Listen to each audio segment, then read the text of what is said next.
Welcome inside the Fantasy Stock Exchange. Danny and Bush coming at you with part 3 of our ranking series. We got top 20 receivers today, getting you ready for your drafts. I know they're probably coming up soon.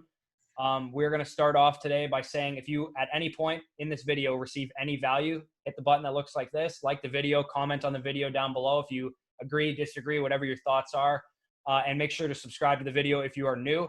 Join the Discord in the description. Drafts are coming up. There's a lot of informed fantasy players in that description or in that Discord. It's totally free to join, and you'll get some great advice there. If at any point in this video too you want to hear us talk about DeAndre Hopkins, for example, just go to the description. There'll be our top 20 rankings. Will be there, and there'll be timestamps to when we talked about those guys. So, Danny, how you doing today?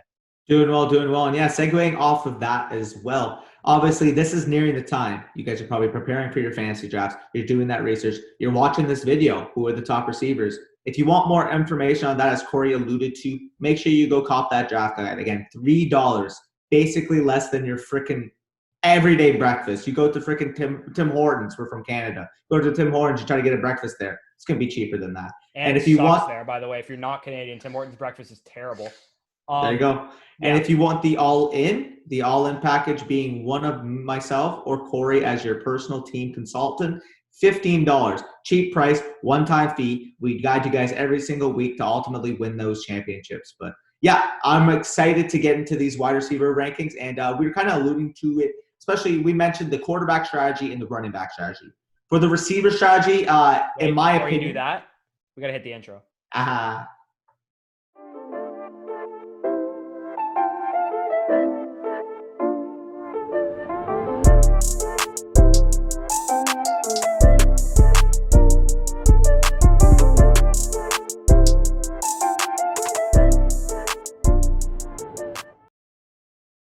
Okay, so as I was alluding to before the intro was hit on me, the strategy in attacking the wide receiver position, in my opinion, is just stacking those mid-round values. The mid-round values being between rounds 3 to 8, given the talent and the depth at the position this year. So while the running backs often significantly fall off between the tiers, between the top tier versus the middle tier, the case for wide receivers could be made that the depth makes the position much less scarce. So taking an elite receiver over an even high upside running back has its downside. So, I mean, we're going to mention it, guys like MT, Davante Adams. When you're faced on the clock in your first round, second round, you have those guys and you have a high upside running back. We do prefer to tend to take the running back, but again, that'll go to a cutoff at a certain point. Yeah. Obviously, if Michael Thomas is on the board in the mid-second round and I'm staring at Michael Thomas or Kenyon Drake, I'm taking Michael Thomas. That's basically what we mean. But if it's like Michael Thomas versus, like, I don't know, Clyde Edwards-Helaire, Miles Sanders. Oh, actually, Miles Sanders got hurt. We'll get into that. But one of those other high upside running backs, then it's a little bit different. But again, that is solely based on how deep those rounds 3 to 8 are, as I mentioned. Again, this year, is especially in comparison to other years, I mean, there are legitimately 40 wide receivers with wide receiver 2 or higher type value this year, while the running backs generously giving them 25 rankings and then advantages. I honestly think the running back position probably depletes after the first RB, 15, 16. Aaron Jones and then there's a cutoff. In ADP wise, it's like Aaron Jones, Nick Chubb, Kenyon Drake. Like those guys are like the last of the dudes that I'm like comfortable taking in the top 2 rounds. Yeah, for sure. And to think like the wide receivers, 40 wide receivers that I would be fine slotting in as my wide receiver 2, even wide receiver 3, depending on the value that you can get them at. So, I mean, at the end of the day here, if you're taking your wide receivers, that sweet spot is those rounds 3 to 8 after you lock up a couple 2 stud running backs. But again, it all depends on value. But get into your overall comparison for the RB versus wide receiver value in those mid rounds. Yeah, so as we mentioned in the running back video, and I'm going to use the same names that were going in these ranges last year, the mid-round wide receivers are pretty much big-time value plays, and they're a lot safer in terms of breakout potential than the running backs were. Last year in 2019, around Labor Day time, so when people are normally doing fantasy drafts, these were the running backs that were selected from rounds 4 through 7. Melvin Gordon, Marlon Mack, Phillip Lindsay, Tevin Coleman, Miles Sanders, Duke Johnson, Darius Geis, Darwin Thompson, Latavius Murray, Austin Eckler. Those guys, there was about a 30% hit rate, and I would say that was generous. Austin Eckler was really the only guy that was like a consistent dude. Miles Sanders was good, but only towards the end of the season. Melvin Gordon got off to a slow start because he was holding out and all that stuff. The point is they usually bust the mid-round running backs. when you could have had, here were some of the receivers going in that range: Chris Godwin, Tyler Lockett, Robert Woods, Kenny Golladay, Julian Edelman, Cooper Kupp, Mike Williams, Tyler Boyd, Josh Gordon. That was more like an 80% hit rate. Mike Williams and Josh Gordon weren't very great, but the rest of those guys were very solid, if not some of them being like league winners or breakouts. With a few of them actually going to be having an appearance on today's list as well. Yes, so. exactly. And as I've mentioned in the past, it's much easier to identify a breakout receiver than a breakout running back. The reason is because talent matters more for breakout receivers than it does for breakout running backs. Because if you're in a backfield as a running back and you're very talented, but you haven't gotten your opportunity yet, you're probably not going to get your opportunity until you either beat out the starter or the starter gets injured. If you're Cortland Sutton, for example, and you're a great talented receiver, all you really need is to be very good and get some opportunity, and you'll usually take advantage of it.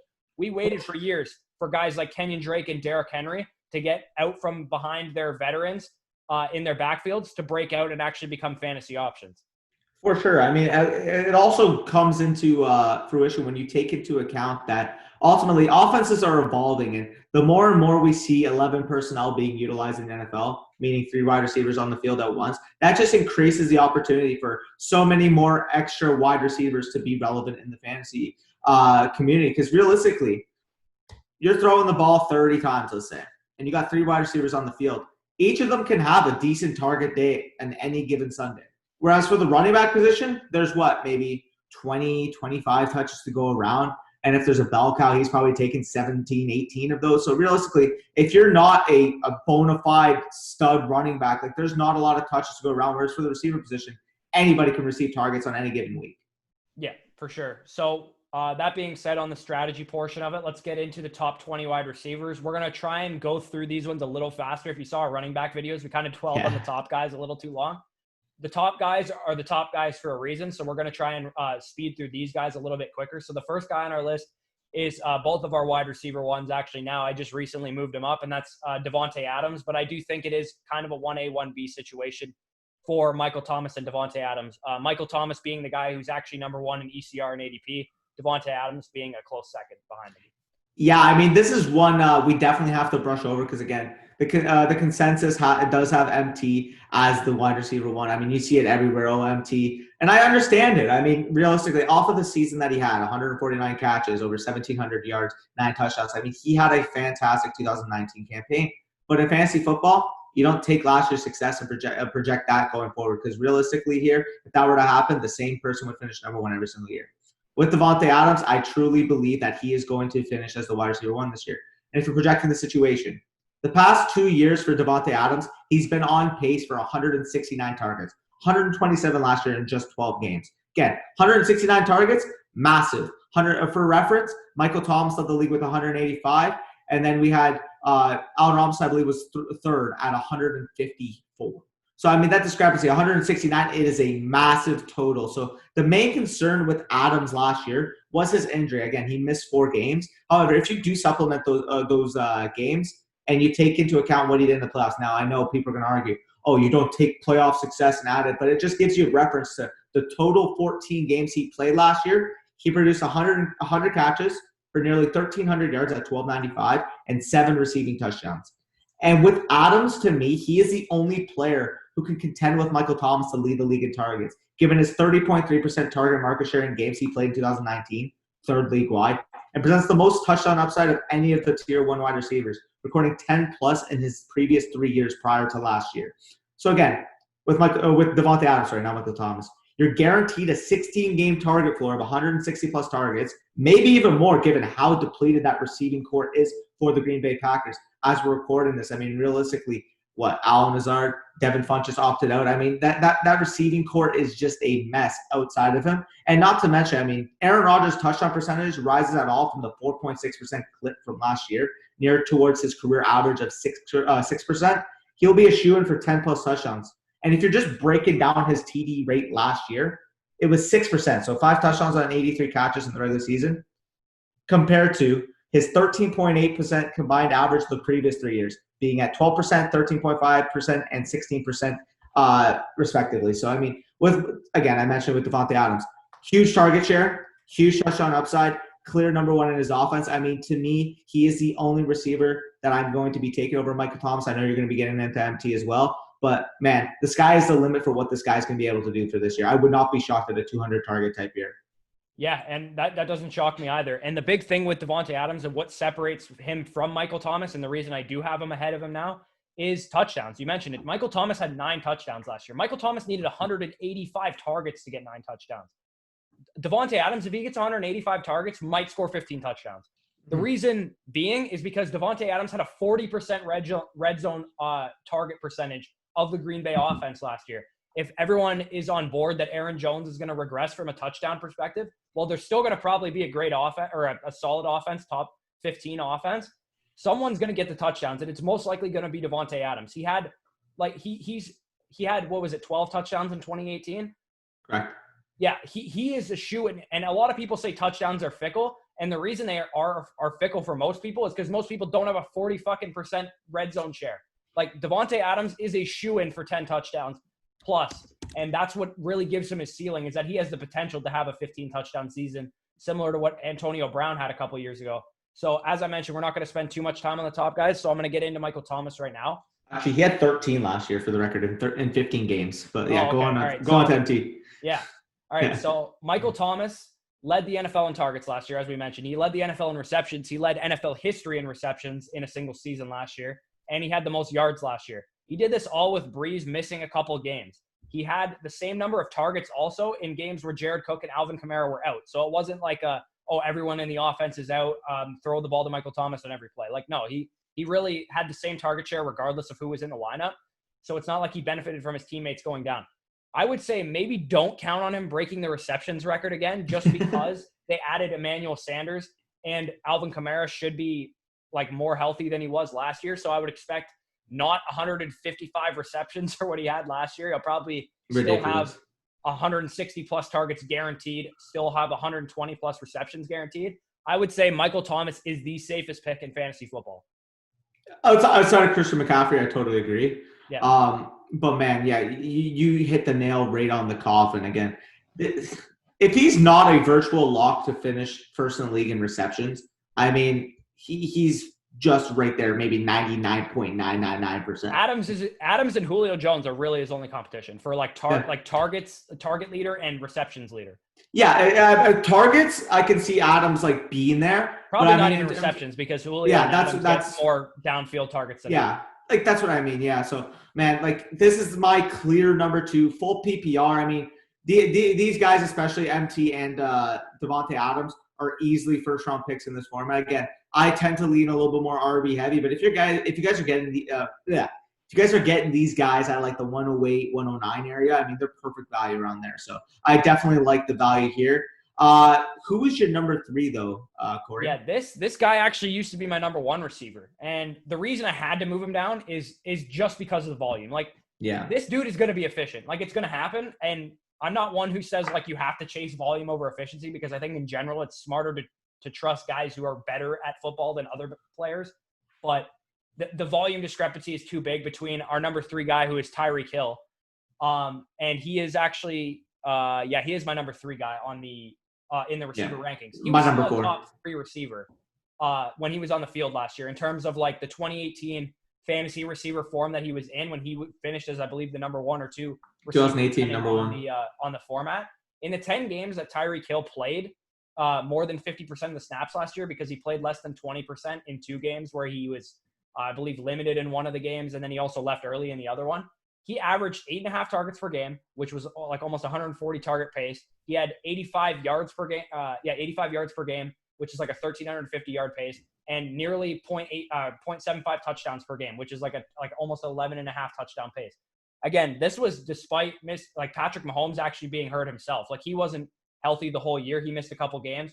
And as I mentioned, people don't want to trust the elite efficiency that Tyreek Hill presents, and they would rather choose volume. But every rule has exceptions, and that exception is the most efficient deep threat in NFL history. And that is a fact, that Tyreek Hill is the most efficient deep threat in NFL history. He's attached to the right arm of the NFL's best quarterback, and an elite deep passer, and probably a scheme that highlights both of their skill sets better than any other offensive scheme in the league. Plus, as I've mentioned, this is an underrated aspect of Tyreek Hill's game. he can give you fantasy points in other ways. In 2018, he had 150 rush yards and a rushing touchdown. That's an additional yardage total to his like receiving yardage and anything he gives you as a receiver. Plus, he's also capable of returning punts for touchdowns, which he's done. Not so much probably anymore because he's more of like a number one receiver type and they don't want to use him in that way. But if they're in a tight game, there's a chance they put him back there on punt returns and he could house a punt because he's Tyreek Hill. He's the fastest player in the league. Plus, if you have any bonuses in your league like I do for 40-plus yard catches and 40-plus yard touchdowns, he also gives you a boost from that perspective as well. Yeah, for sure. I mean, I definitely like Tyreek Hill. We're actually recording this. He actually nicked up his hamstring. We'll talk about that with Dr. Edwin before the season starts. But yeah, I mean, I was on the clock, and of course the news comes out right as I'm about to pick. I'm like locked in. I'm like, let's fucking go. I'm about to get Tyreek Hill, 206, feeling nice, and then that news comes out. Never want to hear a hamstring. I ended up taking Chubb over him simply because of the hamstring, simply because we don't have the knowledge. But man, if those two are both healthy, I'm still taking Tyreek Hill all day, every day. But yeah, you mentioned it. You hit the nail right on the coffin. This guy has the potential on any given target, on any given week, on any given play pretty much to absolutely destroy your matchup. He's the scariest player to play against in fantasy. Aside from probably Christian McCaffrey, he's the scariest player to play against in fantasy football because you know he can throw 45 on your head. Like, it's not even a thing for him. Like, him and Patrick Mahomes, they'll do it on Sunday Night Football, and Chris Collinsworth will be going, here's a guy who can do this in fantasy. It's just how Tyreek Hill is. And as Danny mentioned, he has tweaked his hamstring apparently.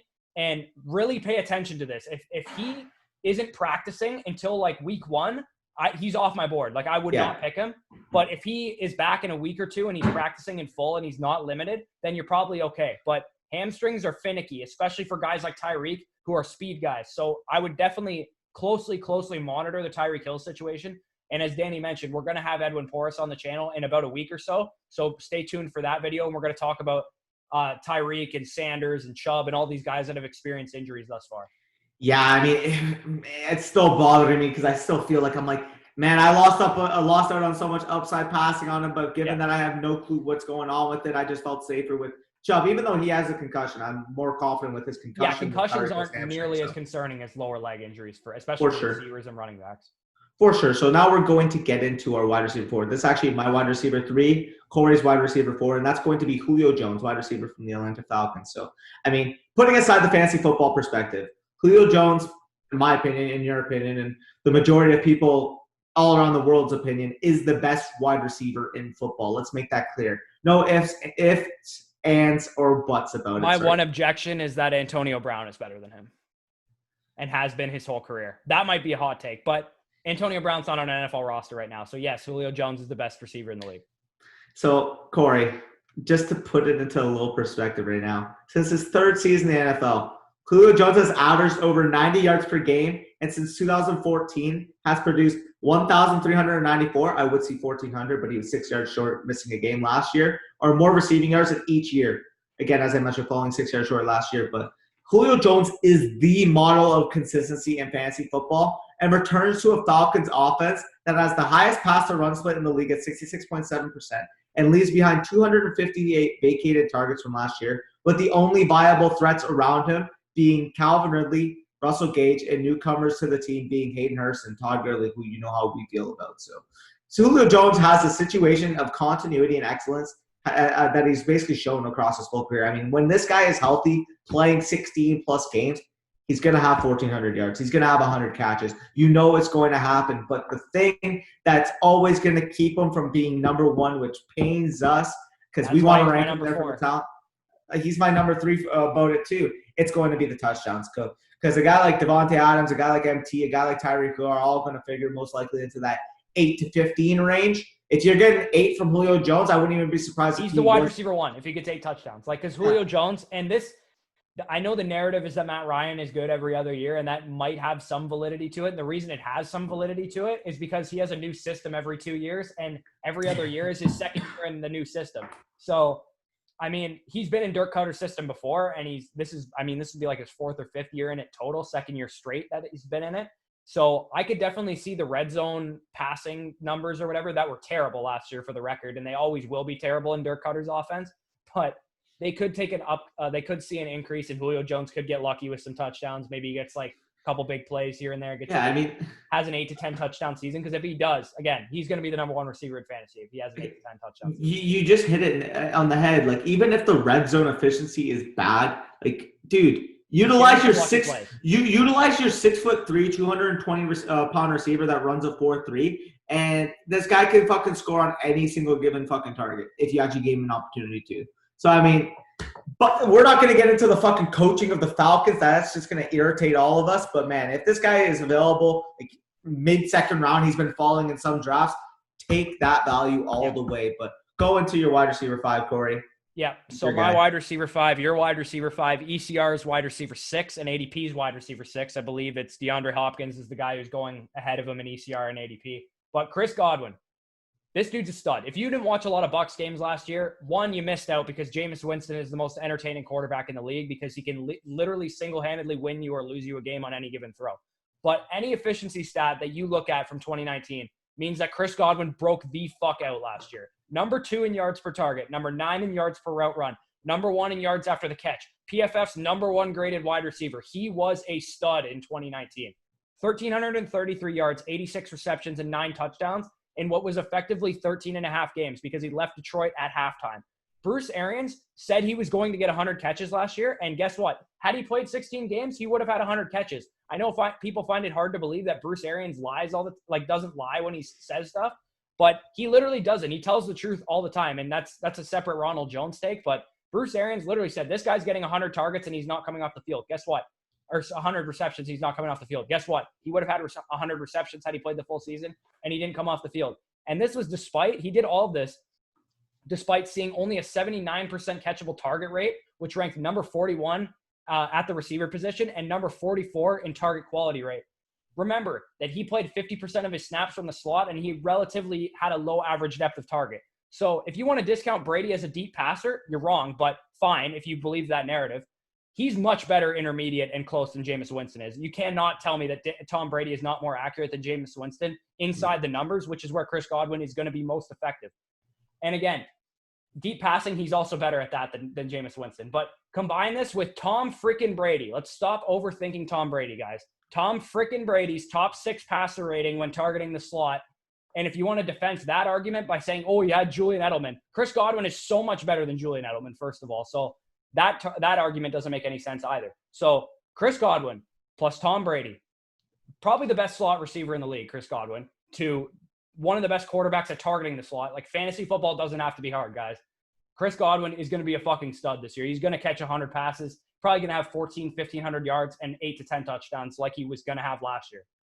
Yeah, man. Like, I fully agree on Godwin. Again, he is both of our wide receiver 5. This dude is a fucking beast. If you guys didn't watch, again, Bucs football last year, you got him and you got another receiver we're going to mention on in a couple moments. But, man, those 2 Bucs receivers are fucking fantastic. Now you're bringing in the GOAT, Tom Brady. I guess people want to dispute his arm strength, but at the end of the day, it doesn't matter for Godwin. Like, if you want to dispute his arm strength, again, you're wrong, but it's fine. If you want to believe that narrative, it shouldn't sway you off of Godwin. It should only sway you off of Evans. Not to mention, I mean, realistically, arm strength isn't all that it takes to be able to throw a deep ball. He's also never had a strong arm in his career, so. Exactly. I asked Drew Brees, asked Peyton Manning. Like, those guys never really had realistically huge arms, yet they knew how to fucking drop it in the bucket deep. But anyways, I don't feel like we have to go too much deeper talking about the GOAT. Let's talk about this guy.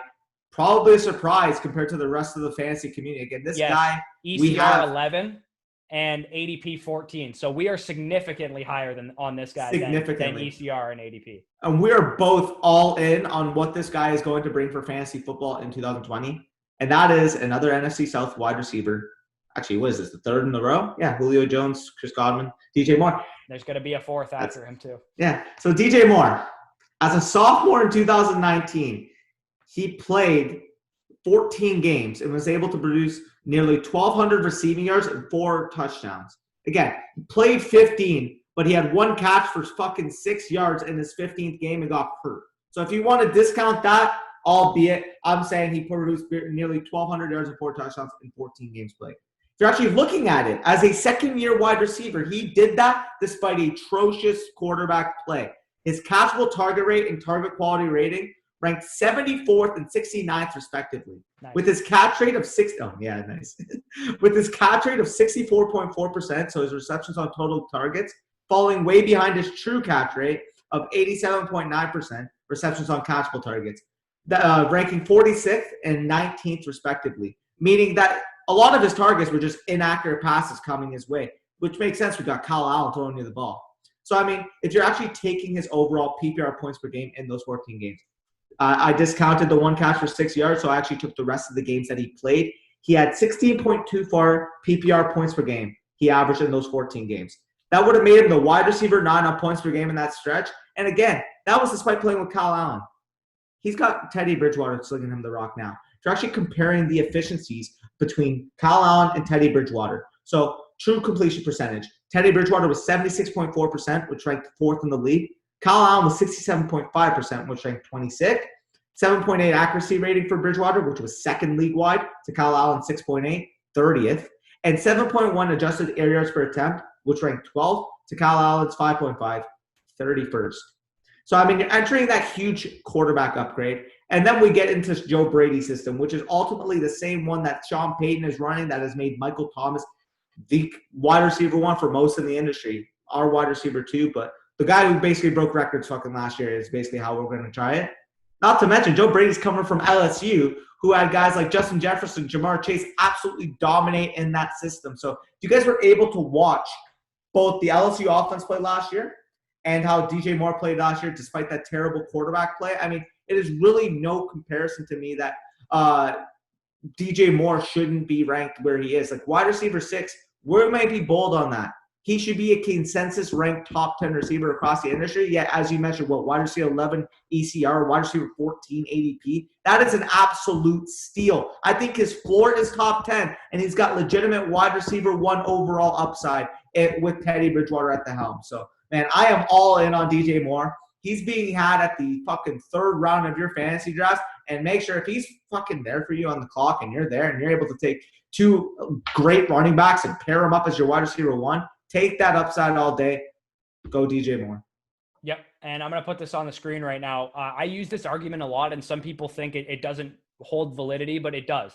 The Panthers are going to throw the ball this year a lot because for 2 reasons. One, they play in the NFC South. And if you can't tell by how many NFC South receivers are already on this list, they score a lot of points in the NFC South. And number 2, their defense is fucking horrible.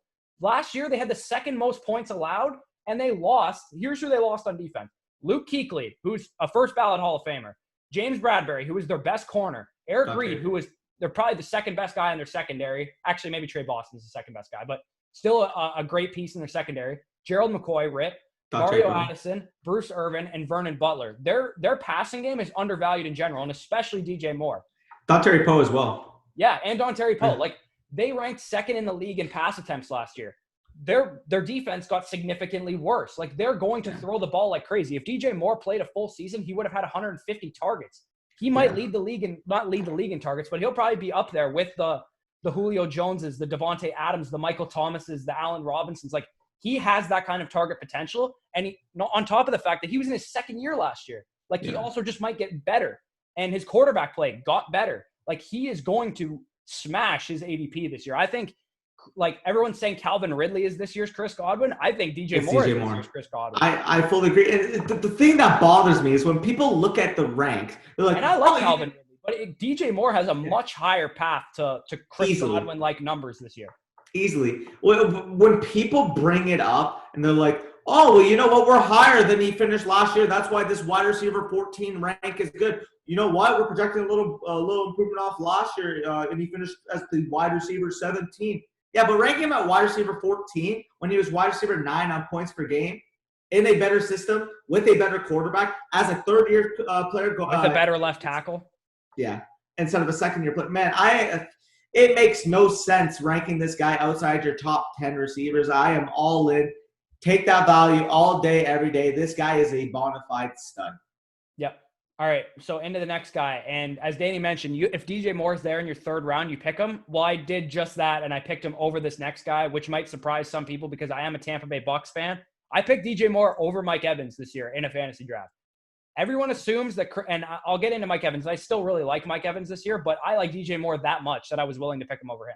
So Everyone assumes that Chris Godwin is the receiver to own. As I mentioned, I've used this argument before, but Godwin is going to out-target Evans in 2020. It's just the nature of where they get their targets and how they're used in the offense.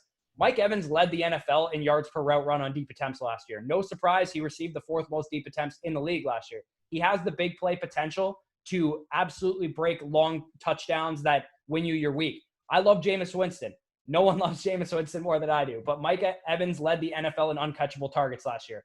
18 of those 30 deep attempts that he had were deemed uncatchable. The sling it downfield system that Bruce Arians runs is going to carry over to Tom Brady's tenure.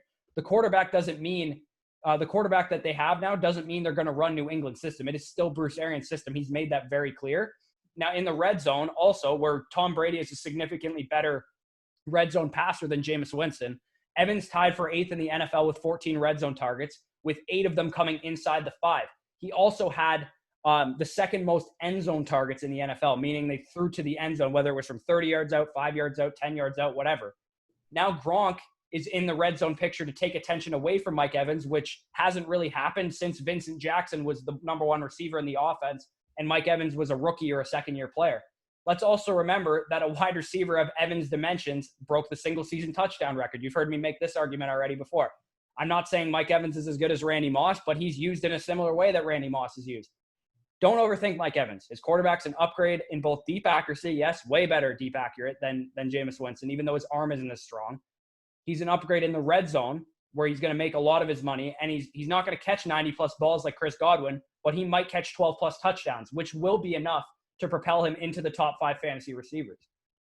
Yeah, for sure. I mean, he's definitely got that upside. Again, we have mentioned it multiple times. Yeah. And not like the thing that I don't get is people think like, oh, he's such low volume. I mean, he's still a guy who's had seasons with over 80 receptions, over 130 targets. Again, last year, 118 targets in 13 games, as you mentioned. Realistically on pace for over 130. I mean, this is still a guy, like, maybe they may not throw the ball as much as last year, specifically because Jameis Winston was. You're betting on efficiency increase, which is likely to happen.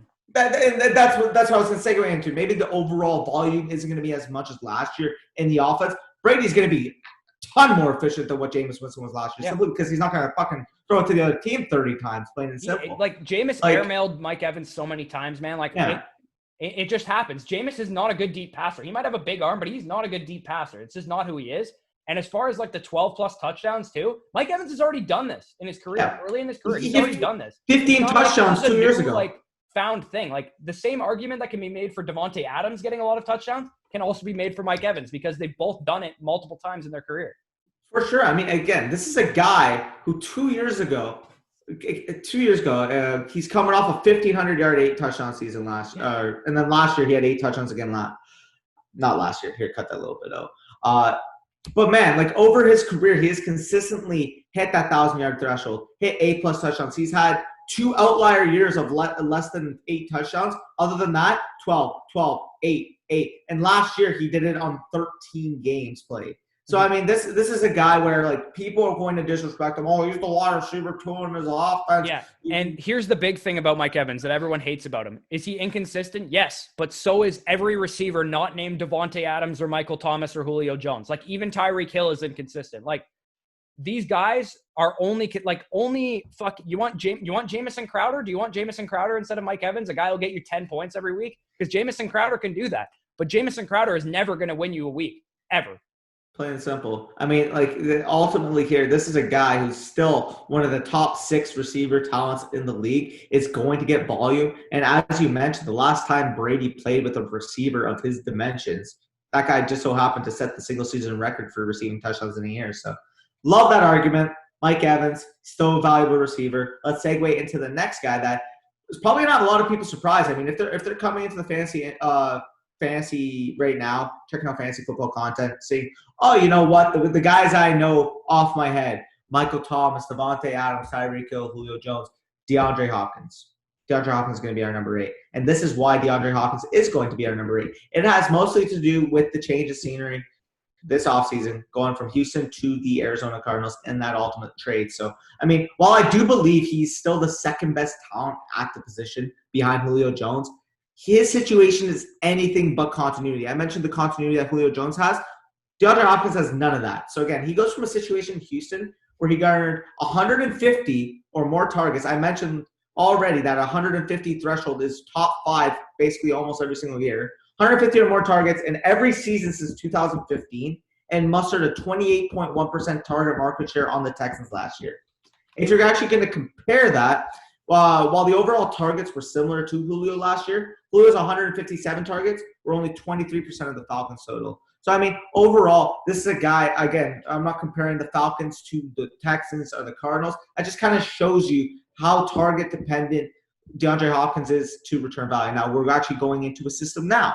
Arizona Cardinals, air raid. We all know that. And when they weren't in the air raid last year, they were a run-dominant team. We saw that down the stretch. They were, I believe, 22nd in pass attempts for the last 8 games of the year. If you're actually comparing the situation overall, this is a guy who has relied on that 28% or higher target market share, 150 targets or more since 2015. And that's going to be crucial ultimately when he's going to the Cardinals, because I don't see him passing 22, 23 maybe max percent of the targets in this offense, because quite simply, they still have guys like Christian Kirk, Larry Fitzgerald, Andy Isabella, Hakeem Butler. Obviously, I'm not going to make that argument. They're going to steal a ton of targets from DeAndre Hopkins. It's still DeAndre freaking Hopkins. The way they run their offense is it's more likely that someone is not going to have a 30% target share, though. Like that's the argument. Even if fucking prime Randy Moss was on their team, he would still have a less percentage of target share than if he was on the 1998 Vikings or whatever. Exactly. That's just coming from a mathematical standpoint right now that he's going to receive less of a target share. But then you actually have to take into the historical data of receivers switching teams in the offseason.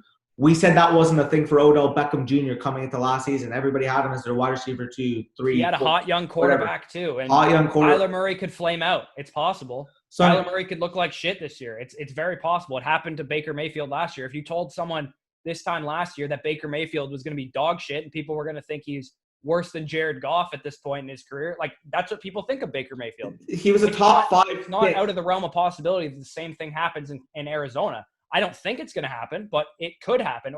And we've seen DeAndre Hopkins have a down season before. In 2016, he had 150 targets and didn't crack 1,000 yards. Like, he had a bad season in 2016. And yes, he probably played with like dog shit quarterback because he's played with dog shit quarterbacks his whole career. But it's still concerning. Deshaun Watson, any quarterback other than Russell Wilson and Patrick Mahomes is a downgrade from Deshaun Watson. I disagree a little bit, but anyways, Deshaun Watson is still a fantastic quarterback. And yes, we love the aspect of playing with Kyler Murray, playing in a new system, playing in a close coverage. I get that. But ignoring the historical data, ignoring the significant decrease in overall volume is how you lose fantasy championships, because ultimately here you could draft by name.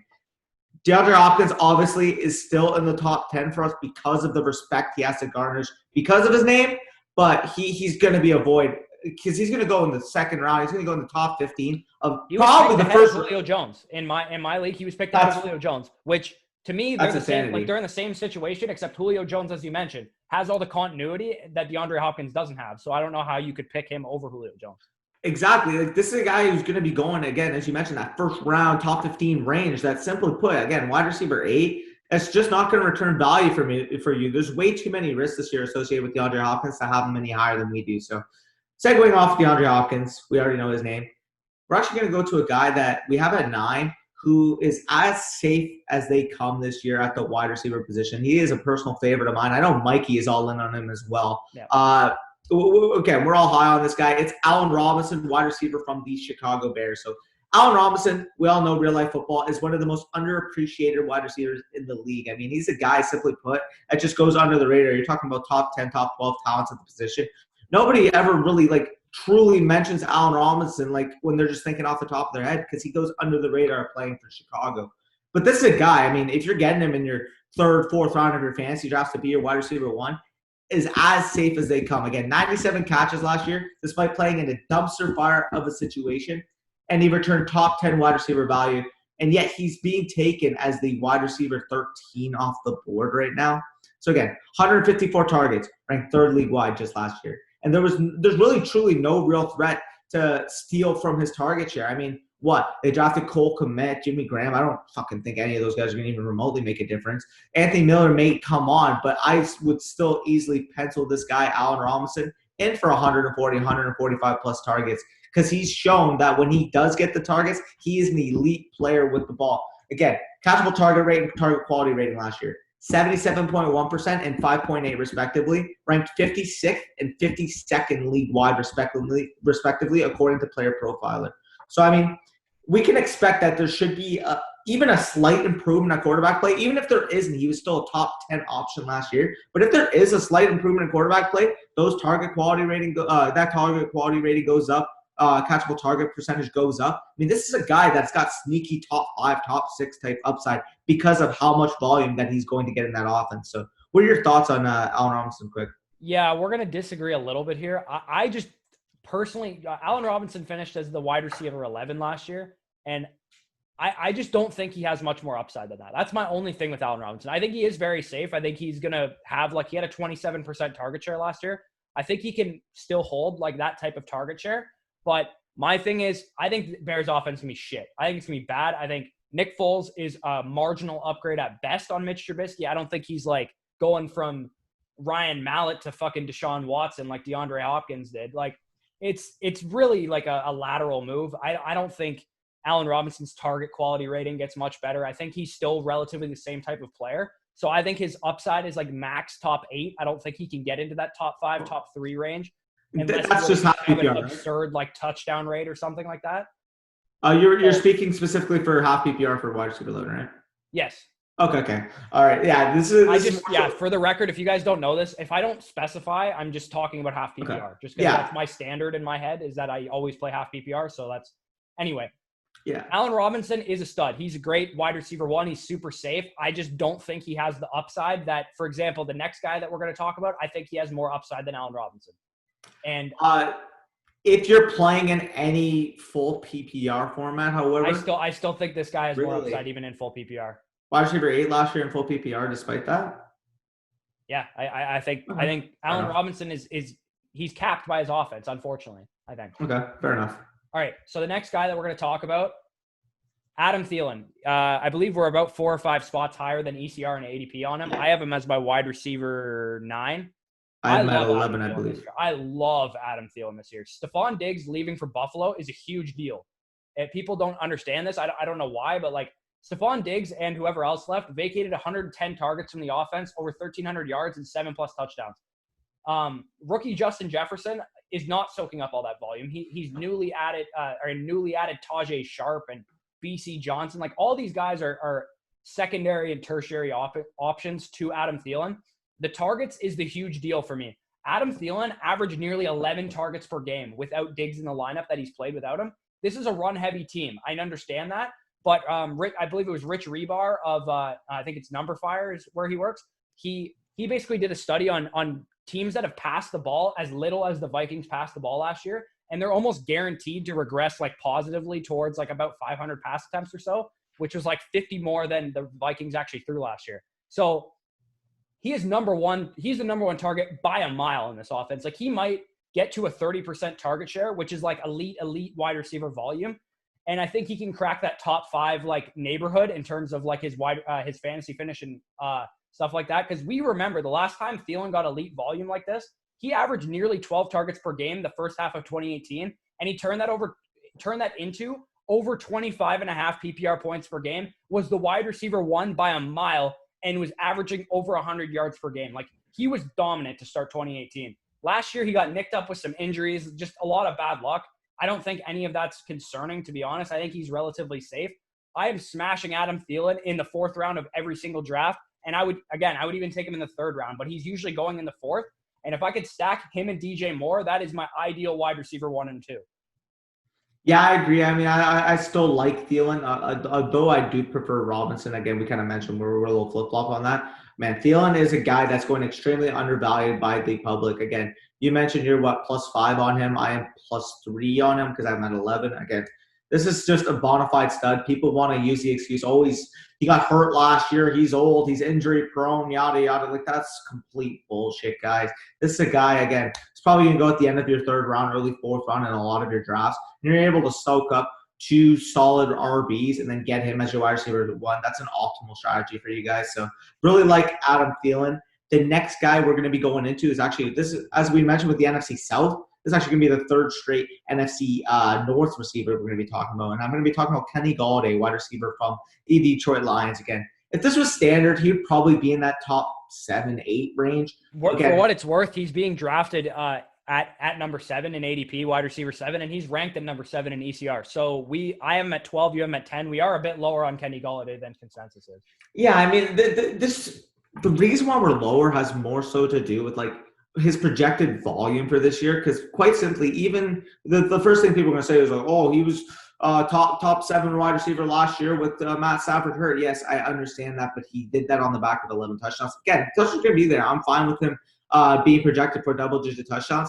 But even with Matt Stafford playing, he was only on pace for 70 receptions. And when you're getting guys like, again, Allen Robinson, Adam Thielen, ahead of him, and then a guy who's actually pretty close to him in terms of play style, and Mike Evans is going to be tethered to a much better offense, in my opinion. That's the reason why Golladay ranks here at our consensus 11. Again, he is still, as a talent, a fantastic receiver, can stretch the field, can make plays in the air. On film, he is an absolute baller. But plain and simple, in fantasy, they still got Marvin Jones, for the record.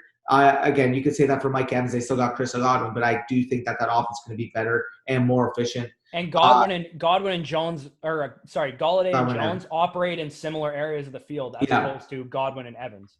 Exactly. Golladay and Jones are both big outside threats that can come down with it on the outside, whereas Godwin is used in the slot, so it kind of gives a little disparity for the quarterback. But, man, just because we have him at 11 doesn't mean we don't like him. It's just simply put, he's kind of being overvalued. He's kind of being pushed up ahead of guys that, in our opinion, just have safer week-to-week floors and overall upsides given the overall volume that they're projected to have. So what are your thoughts on Golladay before we head off to the next guy?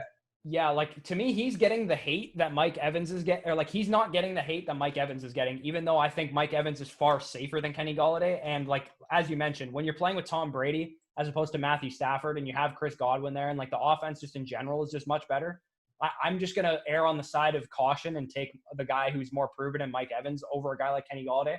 And, man, Kenny Golladay had 116 targets last year. Like, he didn't have that many targets. Like, Jamison Crowder out-targeted Kenny Golladay. Like, the volume aspect of it is a little concerning just because there's more guys in the offense now. Like, T.J. Hawkinson was hurt all last year. DeAndre Swift is coming in. Marvin Jones is coming back. And I hate this argument for other players, but for Kenny Golladay, it actually has proven to be a factor. Like, Marvin Jones, his splits with Marvin Jones are concerning. He has gotten a lot less volume in games where Marvin Jones has played. So off of Kenny Golladay, let's get into the first of the 2 Rams receivers here. I actually have this guy ranked lower of the 2 Rams receivers, I believe. Yeah, so I have Robert Woods at 13. He comes in as our consensus 12. Robert Woods, honestly, was just it was a weird year for Robert Woods. He had like some personal issues apparently that he was dealing with, but he had 1,250 total yards rushing and receiving because low-key, Robert Woods gets about 100 yards receiving or rushing every year that no one really takes into account, similar to what Tyreek Hill does. And he only had 3 total touchdowns. Now, that's going to regress positively. Like, anyone who has that much yardage, the number one predictor of touchdown scoring is yardage. So, Robert Woods, if he gets 1,250 total touchdowns again, he's more likely to see between 5 and 7 touchdowns, similar to what he did in 2018. You'd have to think that in 2020, if he receives this similar yardage, and he actually experienced a 2-target uptick in games without Brandon Cooks, who's now in Houston, he should see just an uptick in touchdown luck, like regardless. Like, he scored 6 in 2018 on similar yardage.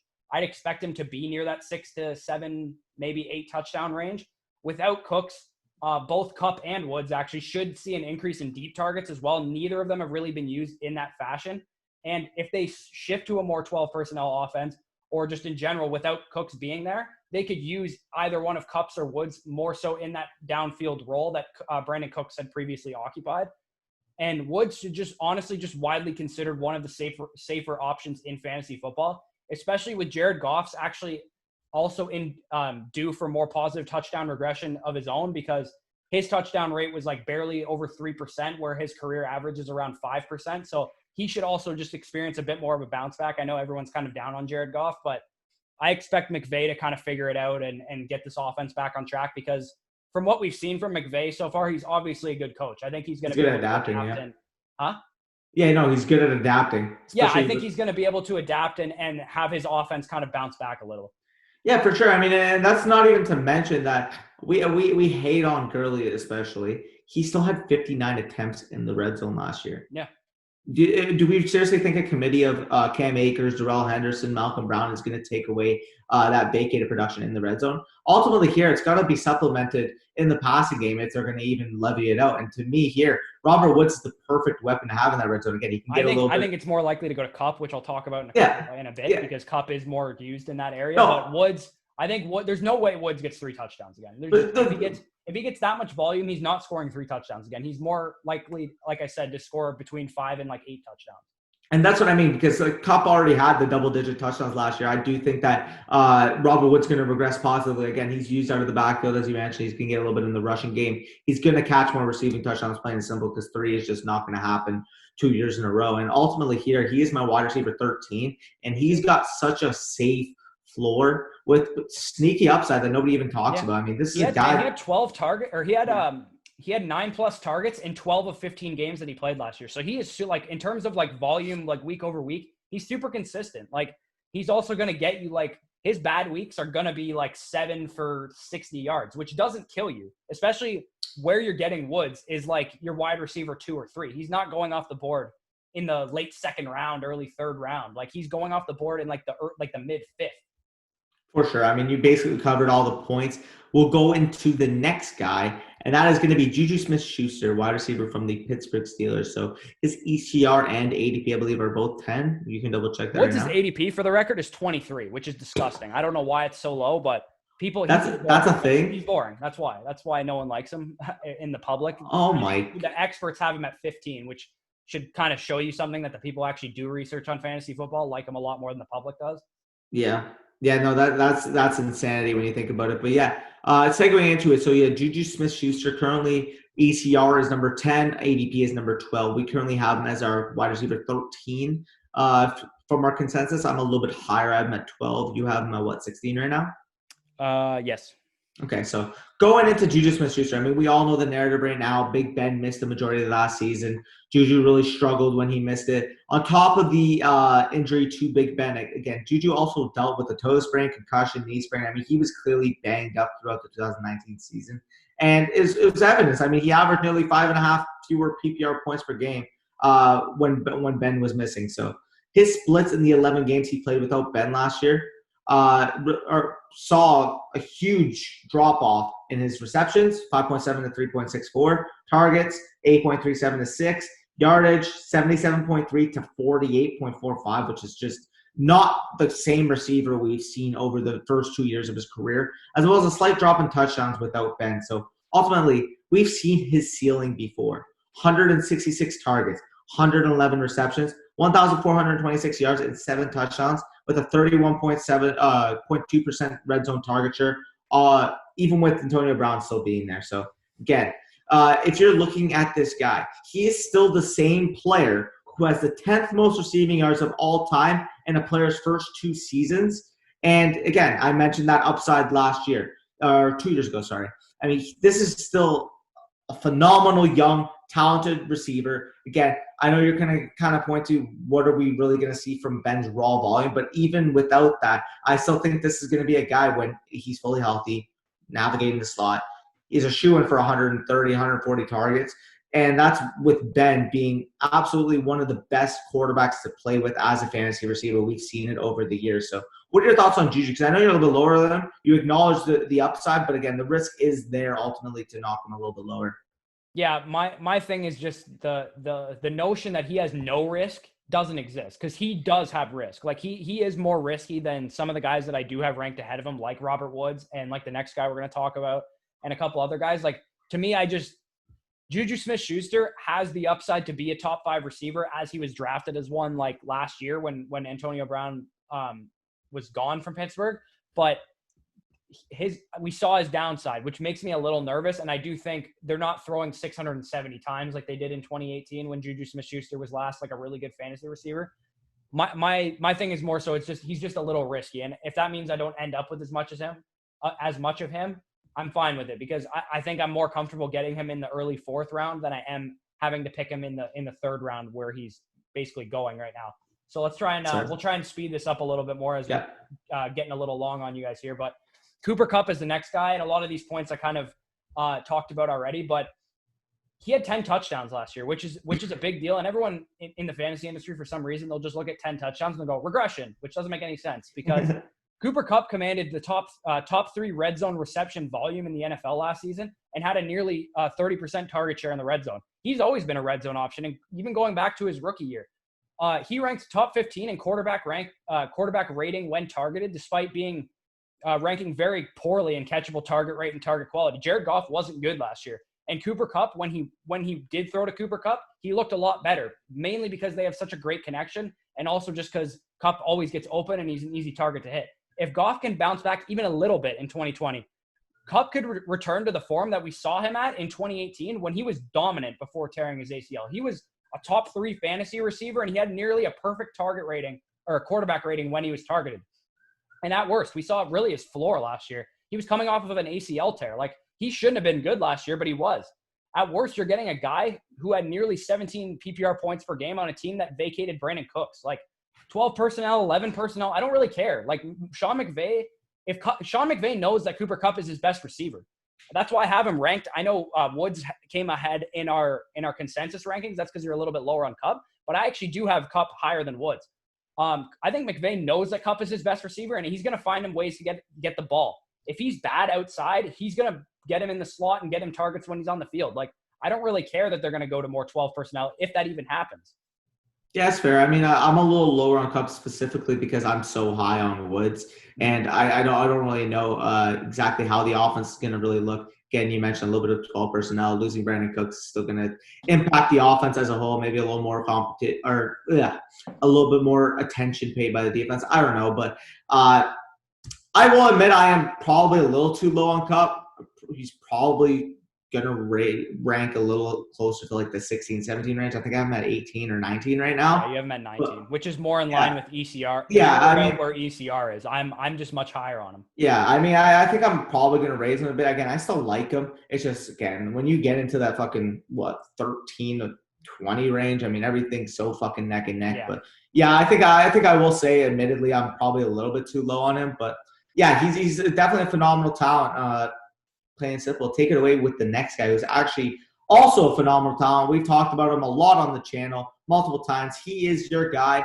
We've mentioned his quarterback a shit ton. Get into D.J Chark, Bush. Yeah, for just a teaser, when we do our My Guys episode, I believe it'll be next Thursday, this will be my guy at the receiver position. This is the dude that I'm going to end up the most with because of where he's going in drafts. It's D.J Chark, wide receiver for the Jacksonville Jaguars, who's currently wide receiver 21 in ECR and wide receiver 22 in ADP. He's my wide receiver 15. I think he's a stud. His quarterback, I'll put this on the screen right now. I've mentioned this before. Gardner Minshew ranked among the elite quarterbacks in terms of deep passing attempts or deep passer rating when he was throwing 20 yards plus downfield. Why was Minshew so good at this? The reason is because he had DJ Chark. DJ Chark is an incredible receiver. Of his 1,008 receiving yards that he had last year, which, again, DJ Chark's second year in the NFL, and he pretty much didn't really even have a rookie season. So this was really his first year as a full-time starter. 679 of his 1,000 yards were air yards before the catch. And he averaged 9.6 yards before the catch per reception. So he was getting targeted down the field. All his targets were high-value targets. And he ranked 14th in the NFL in percentage share of air yards of his team with 33.13%. So when they're throwing downfield, it's going to DJ Chark or maybe Chris Conley, but mostly DJ Chark. So he was excellent at finding the end zone also with 8 touchdowns, which ranked 13th among receivers. And his receiving yardage was also very good. And his team touchdown percentage was amongst the best in the league of the number 1 receivers. And this also happened despite being part of the 31st best red zone offense in the league, which converted only 40% of red zone opportunities. If they experience an uptick in red zone percentage, which just statistically speaking is likely to happen year over year, even if it only goes to like 22 or 22nd in the league, it's still a pretty big deal. And Jay Gruden coming in also helps this. They should still see plenty of pass attempts to go around with the defense in the state that it's in. It's going to be bad. And Chark, as a young player that can further develop his connection with a young quarterback, they're both going to take a step forward is my point. And I think you could see something similar to, I think it was either A.J. Green's second year or his third year when Jay Gruden was his offensive coordinator. He got peppered with targets after his kind of first initial breakout into his like launch into fantasy eliteness. For sure. I mean, we're both extremely high on Chark. Let me see. You have him at 16, I think. Yeah, I have him at 16 right now as well. So again, we're both in line. This is a guy who's poised to have a build off of his like we could say he broke out last year, but I honestly think he's got legitimate top 10 upside this year. You mentioned Chris Godwin. 100%. So yes, he's our consensus 15. I believe what you have him at 15 right on, or yeah, I'm at 15. 15 right on. I have him at 16. I mean, we are all extremely high on this guy. We're both extremely high, not all, because there's two of us. But anyways, talking about the next guy on the list, this is a guy that we kind of alluded to earlier when we were talking about DJ Moore, but it's going to be Calvin Ridley, wide receiver from the Atlanta Falcons. I mentioned it when I talked about Julio. The targets have to go somewhere in Atlanta. It's insane to even fathom how many available targets, vacated targets there are for the Falcons. 258 vacated targets, and they are the one team in the NFL who are basically a lock to be a top 5 team in both passing and volume and passing pass to run split in the entire league. So when you're talking about Calvin Ridley, yes, Julio Jones is there. I fully understand that. People are going to say, oh, well, he can't be a top 12 receiver because Julio's there. Bull fucking shit. Because although Julio was there last year, Ridley still saw 10 targets per game when Sanu and Hooper weren't in the lineup. Now, they replaced Hooper with Hurst, and nobody's there to replace Sanu. We love Hurst. We don't know if he's a sure thing yet. Although we do think he will be. He's a top 6 tight end for me. I believe, he's number 6 for you as well, or number 7? Yeah. So we're both extremely high on him. But realistically here, there is enough volume for both of them to really step up. Again, I broke it down. Even with Julio, if Julio and Calvin Ridley combined for 300 targets, so 157 Julio got last year. Even if we gave Calvin Ridley 50 more targets, he had 93 last year, gave him to 143. That's 300 combined targets. There's still 206 vacated targets from last year. So ultimately, given the extreme volume of this Falcons offense, second leading passer run split in the red zone, only behind the Jets in the entire NFL, and those sheer unaccounted for targets, I think Calvin Ridley is a top 15 lock, and he's got legitimate top 10 upside, even with Julio still there. So I mean, I'm in on Calvin Ridley. Again, this is another guy, 4th round value. He's an absolute value there. Don't be taking your running backs when you can have guys like Calvin Ridley, D.J Chark, Adam Thielen, Allen Robinson, all those guys, all those guys available in that range, and you're going to take a guy like Todd Gurley there. Like, no, thank you, fuck away. I'm not doing that shit whatsoever. Yep, 100%. So the next guy on the list, and I'm going to group him with his former college teammate. So A.J. Brown is our consensus number 17 receiver. He's currently number 14 for me. So I'm quite high on him. I'm actually about in line with ECR. I'm gonna kind of combine him with his Ole Miss teammate and in D.K Metcalf, and also the number 18 guy on our list, and Terry McLaurin. So I posted this thread a couple months ago, and basically I wanted to know if having an efficient rookie season meant that you're in line for more volume as a sophomore. And basically the rookies that fit this description are the 3 guys I just mentioned: A.J. Brown, Terry McLaurin, D.K Metcalf, as well as Deebo Samuel and Darius Slayton. And I took the 16 game paces of the 15 receivers that accomplished 100 or less targets and reached 750 receiving yards over the last, I believe, 14 years. And there was 15 receivers that did this, and I'll put this on the screen as well.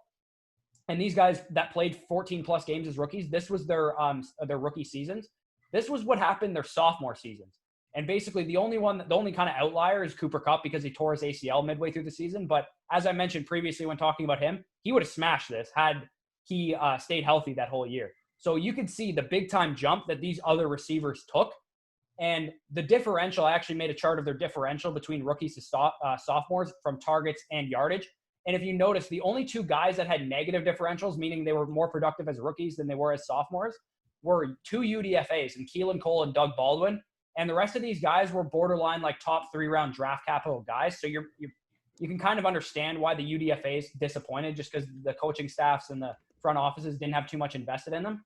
And based on this data, a 34 target increase on average and a 269 yardage increase on average was what was going to happen. So if you took those 5 receivers this past year who did this and added that to their receiving totals from last year, this is what you got. And you got like 120 targets and 1,320 yards from A.J. Brown last year.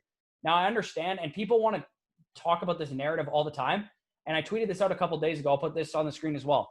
both things can be true. A player can be super efficient their rookie year and not be as efficient again their second year. But that doesn't mean, and what I mean by this is A.J. Brown averaged 20.2 yards per reception last year. He's not going to do that again. I understand that. It's insanity. It's insanity. It's crazy. But the reason he's not going to do that is because he's going to get more volume. His coaching staff is going to be like, holy shit, this guy cracked 1,000 yards with 84 targets. Obviously, we're going to throw him the ball more. Remember what Juju Smith-Schuster did his rookie year? 79 targets equating to 16, like pretty much 16 yards per reception. The next year, he had 166 targets. Like he literally more than doubled his target total the next year. My point, basically, with all these guys is that they're going to get more volume this year. I don't care that A.J. Brown is in a run-heavy offense. He's the number one receiver by a mile. I love Jonnu Smith as much as the next guy, but if Jonnu Smith busts, man, A.J. Brown might get 160 targets this year, like if that happens, because there's no one else. Nobody. It's just A.J. Brown in the past. Corey Davis already proved what he could do, right? Exactly, yeah. Like A.J. Brown, man, he has, again, I'm going to say it for him too. He could be this year's Chris Godwin. Like him and Chris Godwin, my comparison for him coming out of school was Chris Godwin. So they're very similar players.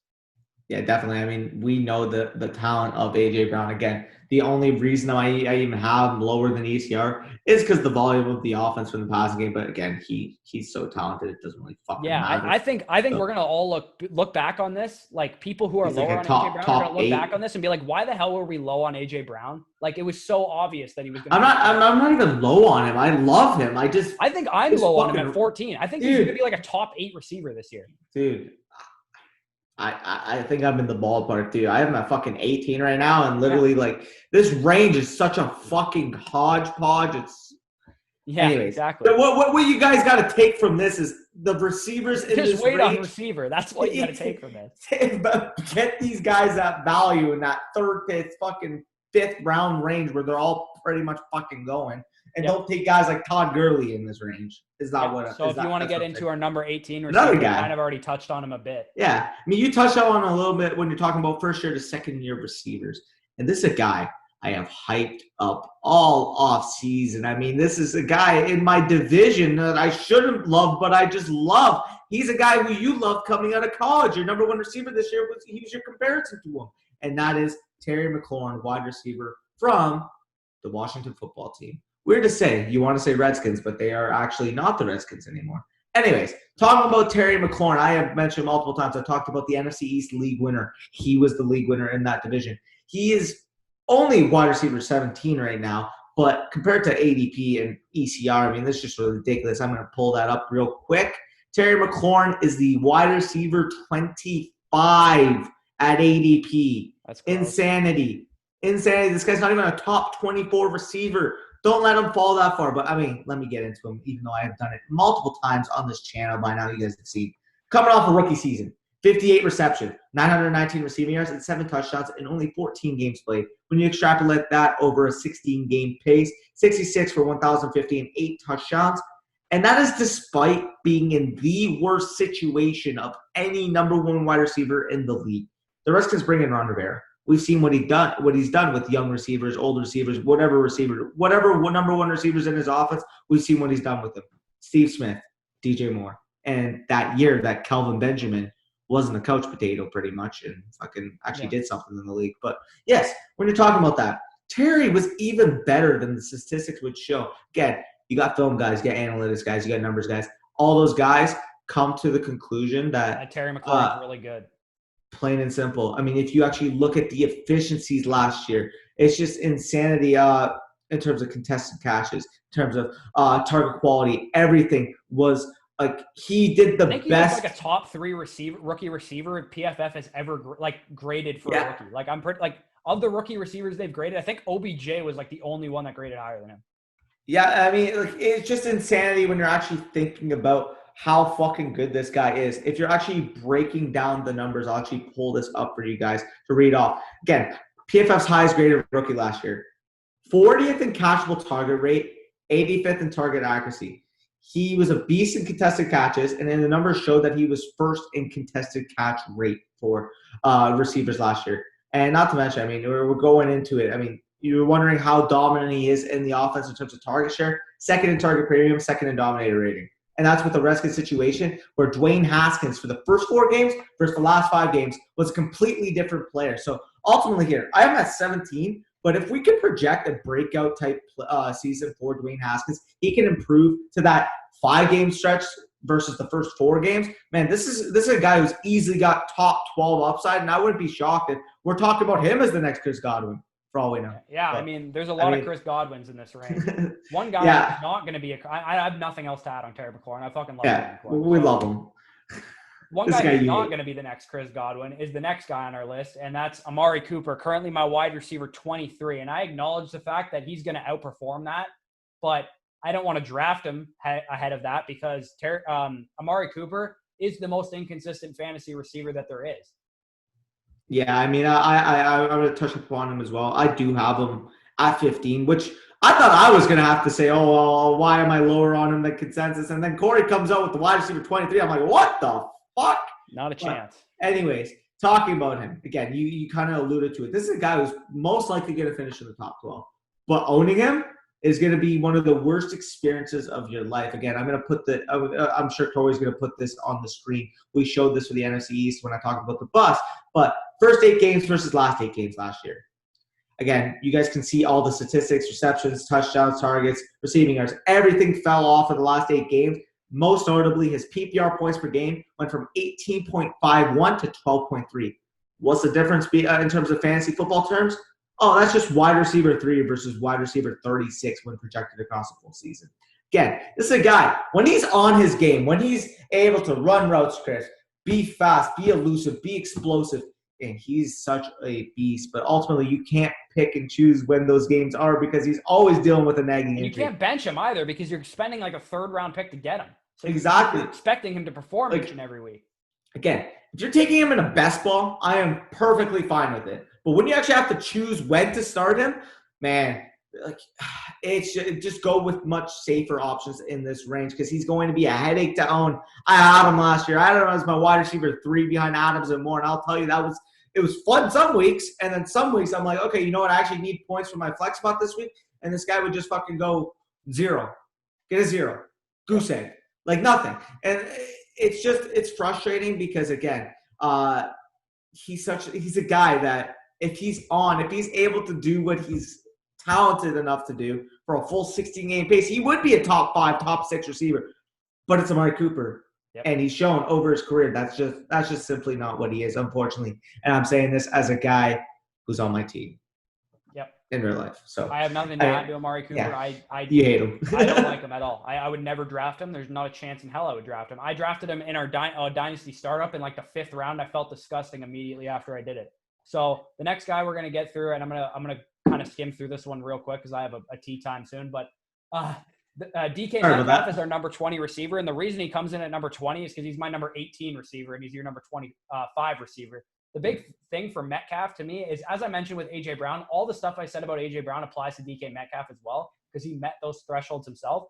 But all this, the statistical projection that I showed up on the screen, I'll put it up again. This all seems like realistic for D.K Metcalf. And the thing that Metcalf could have that is going to boost him over the top is touchdowns. Because D.K Metcalf is unstoppable down the field. He's a fucking monster of a human being. He runs a 4.33 at 235 pounds and 6'4". Like, he is a freak of nature. Sounds like me. No, I'm kidding. Yeah. And he has a crazy, like, Matt Harmon reception perception basically tells you everything you need to know. His main routes that he runs, his goes, his posts, his comebacks, his easy routes that everyone wanted to criticize him for coming out of college, he's really good at them. Guess what? What do the Seahawks do? They only ask him to do those things. If you put great players who do a couple things great in great positions, they're going to make great plays. That's just how it works. DK Metcalf also tied for 5th in the NFL with 17 red zone targets and was 1st in the NFL with the most end zone targets in the NFL, just ahead of Mike Evans. Did I mention he plays with Russell Wilson? Like, his quarterback is super efficient. Therefore, he's super efficient. Therefore, he's really good at football. Like, I compared him to Josh Gordon coming out of school. I don't think he's going to have 1,600 yards in 13 games like Josh Gordon did his second year.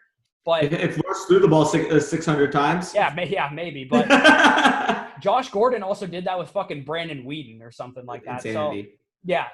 Anyway, that one season. DK Metcalf is so good that he could be like Josh Gordon. Like, he could have a 1,600-yard season. It wouldn't shock me just because of the physical presence that DK Metcalf is and how good his system is that he plays in for his skill set and the quarterback he plays with.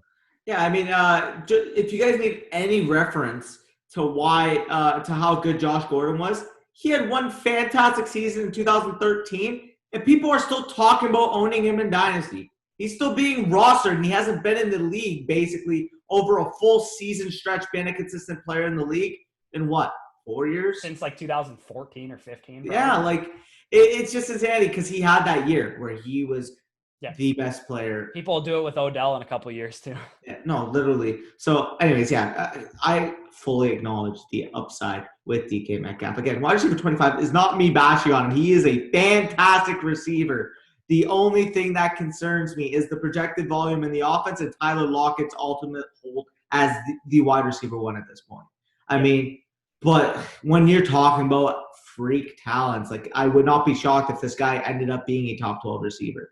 I think he's going to be another guy where like, why didn't we like see this coming? Yeah. Like he's DK Metcalf and he plays with Russell Wilson. Like again, fantasy football doesn't have to be hard sometimes. Speaking of fantasy football not being hard, a couple guys you're probably wondering why they're not in our top 20. Odell Beckham, I just briefly mentioned him. We don't like the situation. The team's going to be run heavy. Odell Beckham looked bad last year. He complains all the time. Baker Mayfield took a step back. And he's also a huge name, and he's going to go super high in your draft. Like, Odell Beckham just has a bunch of red flags, and he could make us look really stupid. And there's a good chance he does. Like, he could come out and be a top 5 fantasy receiver, and we're going to look like idiots. But Odell Beckham Jr., I'm willing to bet that he's more likely to bust than he is to do that. So I'm going to go with that. And I don't like betting against super talented players, which Odell Beckham is, but I'm going to err on the side of caution just because of all the red flags. Same goes for Keenan Allen. I think the pass volume is going down in the offense. The Chargers aren't going to throw the ball as much as they did with Phillip Rivers, and that affects Keenan Allen as much as I say it affects Mike Williams and Hunter Henry more. It still does affect Keenan Allen, and Keenan Allen is someone who actually has needed a lot of targets to be fantasy relevant.